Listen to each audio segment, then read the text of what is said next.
سبيل الدموع سبيل مريح تنهدى يا صاحي كي تستريح Bismillahirrahmanirrahim. Assalamualaikum warahmatullahi wabarakatuh. Alhamdulillah, salatu wassalamu ala rasulillah wa ala alihi wa sahbihi wa mawala. Amma ba'du, la hamla wa la quwata illa billah. Para pecinta Ramadan yang dirahmati Allah subhanahu wa ta'ala, Tolha bin Yahya, cucu dari sahabat Tolha bin Ubaidillah radhiyallahu an, mengatakan bahwa neneknya Su'da binti Auf al-Murriyah, istri daripada Tolha, pernah berkata kepadanya, suatu hari Tolha, suamiku, mendatangiku dengan wajah kusut. Aku pun bertanya kepadanya, mengapa wajahmu kusut seperti itu? Apakah ada sesuatu yang terjadi kepadamu? Adakah sesuatu yang bisa aku bantu? Maka kemudian Tolha menjawab, terima kasih. Engkau adalah sebaik-baik istri seorang muslim. Jika demikian, apa yang terjadi atasmu? Harta yang aku miliki sudah terlalu banyak, kata Tolha. Ini sangat menyusahkan bagiku. Demikian ujarnya. Maka aku katakan kepadanya, jangan terlalu menyusahkan diri. Bagikan, sedekahkan saja hartamu itu. Dia mengikuti saranku dan membagikan hartanya sampai tidak tersisa kecuali hanya 1 dirham. Berapa jumlah harta yang dibagi-bagikan Tolha pada saat itu? Tolha bin Yahya berkata kepada penjaga gudang harta kakeknya itu tentang jumlah harta Tolha saat itu. Dia menjawab 400.000 dirham.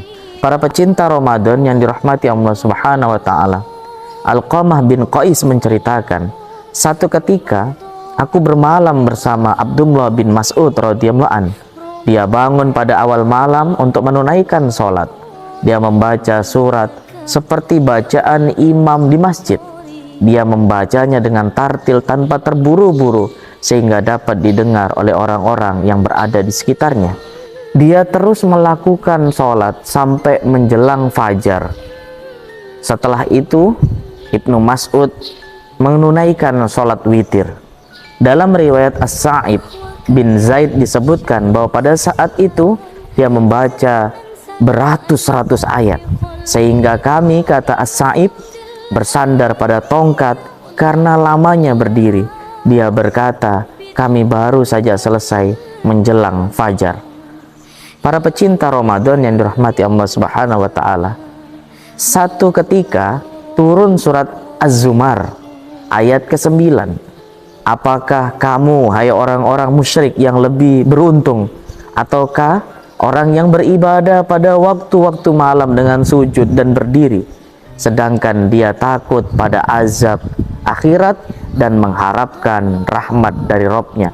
Pada satu kesempatan Abdullah bin Umar radhiyallahu anhuma membacakan ayat ini dan dia pun berkata, orang yang dimaksud dengan ayat ini adalah Utsman bin Affan radhiyallahu an.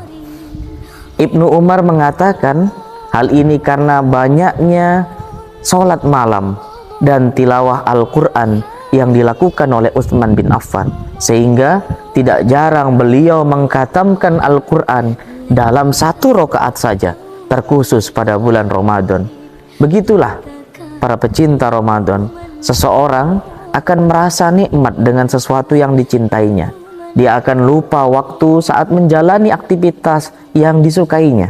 Pikirannya fokus, tubuhnya kuat menahan rasa lelah. Ini pula yang terjadi dengan para sahabat dan salafus soleh lainnya. Pada bulan Ramadan khususnya, mereka seakan melupakan dirinya saat menjalankan ibadah karena saking fokus dan asyiknya. Ketika sholat, mereka kuat berdiri lamanya seperti sebatang pohon. Ketika membaca Al-Quran, mereka sulit berhenti kecuali 1 mushaf telah dikatamkan. Ketika bersedekah pun mereka tidak takut miskin saking royalnya. Hal ini mirip sebagaimana orang yang hari ini kecanduan gadget atau HP. bermain medsos atau games, bagi mereka waktu 3 sampai 5 jam atau bahkan lebih tidak akan terasa karena begitu menikmatinya aneka permainan dan berbagai macam konten yang ada di dalamnya. Malam jadi terasa singkat, siang jadi terasa sebentar. Royalnya sahabat dalam bersedekah mirip dengan orang kaya yang terobsesi dengan kemewahannya. Dia sangat ringan untuk mengeluarkan miliaran uang hanya untuk membeli sebuah tas. Maka di mana kita menyimpan kenikmatan diri kita? Apakah dalam sholat? Apakah dalam tilawah Al-Quran, zikir, sedekah, atau dari bermain HP atau aneka permainan duniawi lainnya? Pertanyaan ini kita sendiri yang menjawabnya. Maka mudah-mudahan kita termasuk orang yang memilih satu kebaikan atau pilihan hobi yang mendekatkan kepada ketaatan dan ketakwaan kepada Allah Subhanahu wa taala. Demikian, wallahu a'lam bishawab. Hadana wa iyyakum ajmain. Ihdinas siratal mustaqim. Wallahu muwaffiq ila aqwamit thoriq. Assalamu alaikum warahmatullahi wabarakatuh.